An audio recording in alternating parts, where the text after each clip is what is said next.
Mga kapatid sa pananampalatayang Islam, sinabi ni Propeta Muhammad sallallahu alaihi wasallam, "Ad-dunya sijnul mu'min wa jannatul kafir." Ito ay piitan, kulungan para sa mananampalataya at paraiso para sa mga hindi nanampalataya. Na ito ay mauunawaan sa sinabi na ito ni Propeta Muhammad sallallahu alaihi wasallam, unang-una, na ang mananampalataya, limitado ang kanyang pamumuhay dito sa mundo. Ng kanyang bawat kilos, salita, paniniwala, ay nililimitahan ng kanyang relihiyon kung ano ang tama at mali sa kung ano ang pamantayan ni Allah subhanahu wa ta'ala. At maunawaan din natin ang hadith na ito na sinadya talaga o dinulot talaga ni Allah subhanahu wa ta'ala na ang mga kuffar ang maghahari sa mundong ito dahil hindi talaga inilaan ni Allah subhanahu wa ta'ala ang paraiso liban na lamang sa mga mananampalataya. Kaya ang mundo ang magiging paraiso ng mga hindi mananampalataya.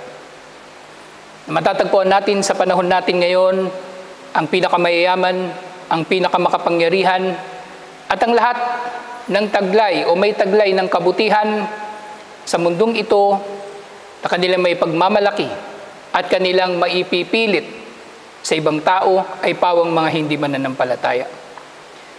Natungkol dito sinabi ni Propeta Muhammad sallallahu alaihi wasallam o sinabi ni Allah subhanahu wa ta'ala sa Quran tungkol sa pagiging mayaman, pagiging makapangyarihan ng mga hindi mananampalataya. La yagurrannaka taqallubul ladina kafaru fil bilad. Huwag na huwag kang malilinlang ng pagiging makapangyarihan ng mga hindi mananampalataya sa kanilang mga bansa. Ibig sabihin, huwag tayong maiinggit sa kanila. At lalong huwag tayong tatangkilik sa kanilang paraan ng pamumuhay dahil tayo ay mayroong sarili nating paraan ng pamumuhay sa Islam bilang ating din, bilang ating relihiyon, bilang ating paraan ng pamumuhay. Mga kapatid sa pananampalatayang Islam, ang Islam bilang din ay hindi lamang isang relihiyon na isinasabuhay sa loob ng masjid o isinasabuhay sa mga gawaing pagsamba. Ito ay din o relihiyon na isinasabuhay sa lahat ng aspeto ng ating pagiging tao. Sa masjid, sa palengke, sa pamilya, sa trabaho, sa eskwelahan, sa lahat ng lugar na ito, tayo ay mga Muslim. At kung meron man tayong bagay na kukunin mula sa mga hindi mananampalataya, kukunin lamang natin mula sa kanila ang magiging kapaki-pakinabang sa atin sa mundong ito at sa kabilang buhay. Pero ang mga basura, katulad ng mga bisyo, mga walang kwentang paglalaro sa cellphone at sa computer, mga social media, na maaaring nagamit sa kabutihan, subalit ang malaking bahagi nito ay kasamaan. Ang mga bagay na ito hindi dapat tinatangkilik ng Muslim kung ang hinahangad niya ay ang paraiso ni Allah. Huwag na huwag hahanapin ng mananampalataya ang kanyang paraiso sa pamagitan ng mga bagay na ito na inimbento ng mga kuffar dahil nasa likod nito ang mga pakana ni Satanas na ang tao ay malilinlang mula sa kanyang sala, na ang sala ay mawawalan na ng halaga sa kanya, hanggang sa dumating sa panahon na para sa isang nalinlang na mananampalataya, ang sala ay istorbo na lamang sa kanyang mga ginagawa. Mga kapatid sa pananampalatayang Islam, pinaka nakikita natin sa panahon natin ngayon ang paghahari ng mga hindi mananampalataya sa dunya, kung paano nilang inaapi ang mga Muslim at hindi sila naparurusahan, hindi sila nananagot sa ginagawa nila sa mga Muslim. Sa Kashmir, sa Burma, sa Palestine, at sa iba pang mga lugar, maraming mga pangyayari o kaganapan ng mga Muslim may inaapi, subalit hindi nananagot ang mga kuffar na nangaapi sa kanila. Kaya bakit natin tatangkilikin ng mga kuffar sa kanilang mga ipinapausong mga pelikula, mga laro, mga paraan ng pananamit, musika at iba't iba pang mga kalokohan na pawang pakanan ni Satanas nang sa gayon ng tao ay malilinlang niya. Hindi man sa direktang pagtatambal kay Allah subhanahu wa ta'ala, bagkus ay lilinlangin sila ni Satanas sa pamagitan ng pagkakabawas sa kanilang kagustuhan na gumawa ng pagsamba dahil para sa kanila ay natatagpuan nila ang kaligayahan sa paglalaro at sa pagtangkilik ng inimbento ng mga kuffar. Mga kapatid sa pananampalatayang Islam, bakit natin tatangkilikin ang mga bagay na ito samantalang ang mga ito ay ginagawang paraan ng kuffar upang ipalaganap ang kanilang kawalang pananampalataya? Bakit natin tatangkilikin ang mga bagay na ito samantalang ang mga nag-imbento nito ay kabilang sa mga tao na nangaapi at umaapak sa mga Muslim? Bakit natin tatangkilikin ang mga bagay na ito habang tinatalikuran natin ang ating relihiyon? Mga kapatid sa pananampalatayang Islam, tunay na magiging kapintasan para sa sino man na siya ay tatangkilik sa mga produkto o sa mga paraan ng pamumuhay ng mga hindi mananampalataya habang siya ay walang pakialam sa kanyang kapwa Muslim. Hindi ko tinutukoy dito ang basta-bastang pag-boycott sa mga produkto na sumusuporta sa Israel sa kanilang pagsalakay sa Palestine. Ang tinutukoy ko rito ay ang pangkalahatan natin na kawalan ng kinalaman sa mga hindi mananampalataya at hindi pagtangkilik sa kanila sa kabuuan ng konteksto ng alwala wal bara. Ang ating katapatan sa Islam at sa mga Muslim at ang kawalan natin ng kinalaman sa kawalang pananampalataya at syempre sa mga hindi mananampalataya. Mga kapatid sa pananampalatayang Islam, ang relihiyon na ito ay kumpleto na. Sinabi ni Allah subhanahu wa ta'ala, "Inna ad-dina indallahi al-Islam." Tunay ng relihiyon para kay Allah subhanahu wa ta'ala ay ang Islam. Gayun din sinabi niya, "Wa may yabtaghi ghayra al-Islami dinan falay yuqbala minhu wa huwa fil akhirati minal khasirin." Sino man ang maghangad ng iba pang relihiyon liban pa sa Islam ay hindi ito tatanggapin mula sa kanya at siya sa kabilang buhay ay mapapabilang sa mga talunan. Talunan, hindi lang tinutukoy dito ang mga murtad, ang mga tumalikod sa Islam. Ang tinutukoy din dito ay mga tao na pinapakilala nila ang kanilang mga sarili bilang mga Muslim, pero wala naman sa kanilang mga katangian ng mga Muslim. Maaring arte sa pananamit, sa balbas, pero sa paraan ng kanilang paniniwala, paraan ng kanilang pagsasabuhay ng relihiyon, sa paraan ng kanilang paniniwala, may bahid ng kawalang pananampalataya. Mga kapatid sa pananampalatayang Islam, ang relihiyon na ito ay kinumpleto na ni Allah subhanahu wa ta'ala. Huwag na tayo maghanap pa ng kakulangan o kapintasan dito at hahanapin natin ito at hahangarin sa mga kuffar o sa kanilang paraan ng pamumuhay. Iniisip mo ba na ang relihiyon na ito ay boring? Iniisip mo ba na ang relihiyon na ito ay nakakainip? Iniisip mo ba na ang relihiyon na ito ay walang saysay, walang kasiyahan, walang kaligayahan, puro pagsamba, puro pagsunod? Na ikaw sa isip mo, binubulungan kasi ni Satanas at sinasabi niya sa iyo, buwisit yung relihiyon mo, talikuran mo na yan.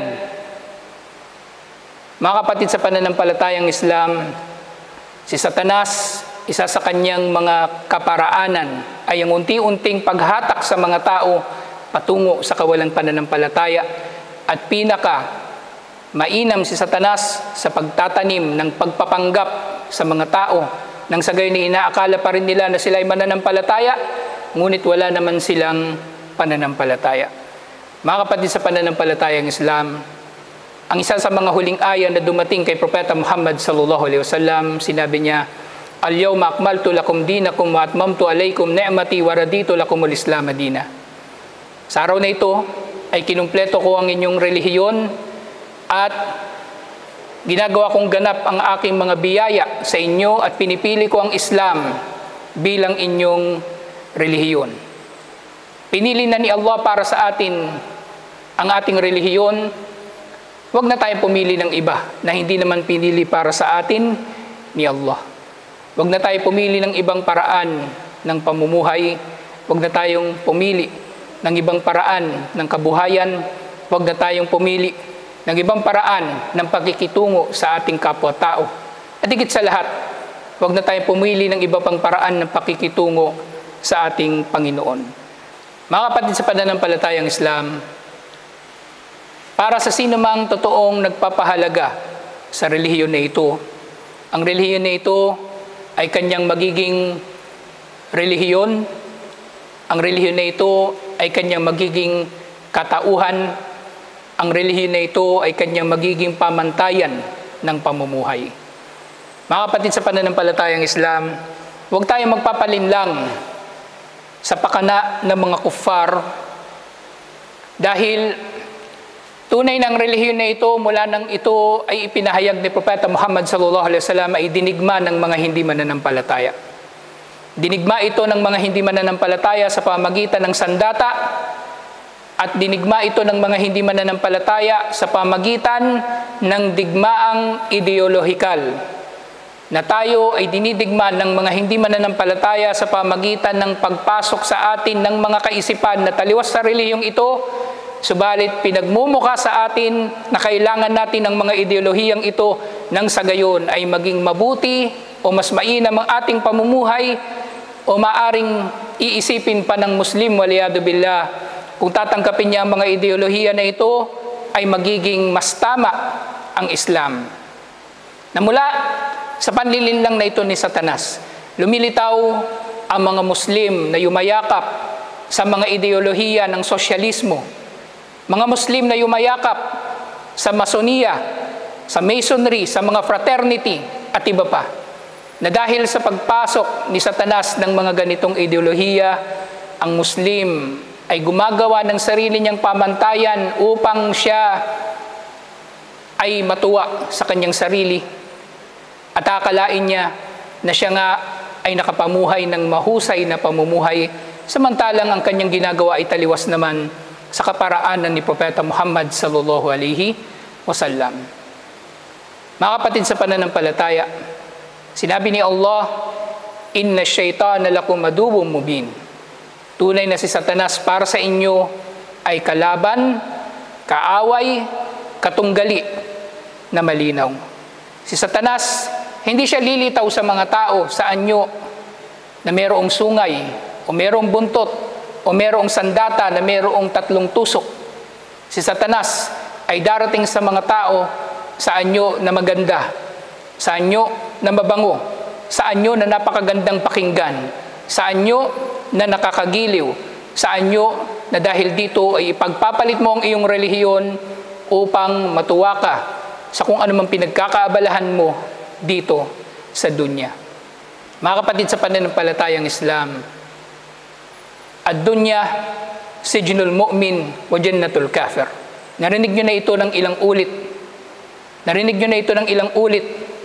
Subalit, tumatatak ba sa ating mga puso ang kahulugan ng sinabi na ito ni Propeta Muhammad sallallahu alaihi wasallam na siyang direktang kumukuha ng kaalaman mula kay Allah subhanahu wa ta'ala sa anyo ng mga wahi o ng mga kapahayagan. Kaya kapag sinabi ni Propeta Muhammad sallallahu alaihi wasallam, tanggapin natin ito. Pagmuni-munihan natin ang kahulugan nito at ito'y gawin nating pamantayan kung paano natin uunawain ang buhay natin dito sa mundo. Mga kapatid sa pananampalatayang Islam, ad-dunya sijnul mu'min wa jannatul kafir. Ang dunya ay piitan para sa mananampalataya at paraiso para sa mga hindi mananampalataya. Hayaan ninyo sila na maglibang ng kaunti sa kanilang paraiso na itinatayo dito sa mundo. Tayo ay naririto sa mundong ito upang masubok lamang kung sino sa atin ang magiging karapat-dapat sa tunay na paraiso ni Allah sa kabilang buhay, na doon ay mananatili ang sino mang karapat-dapat dito habang panahon.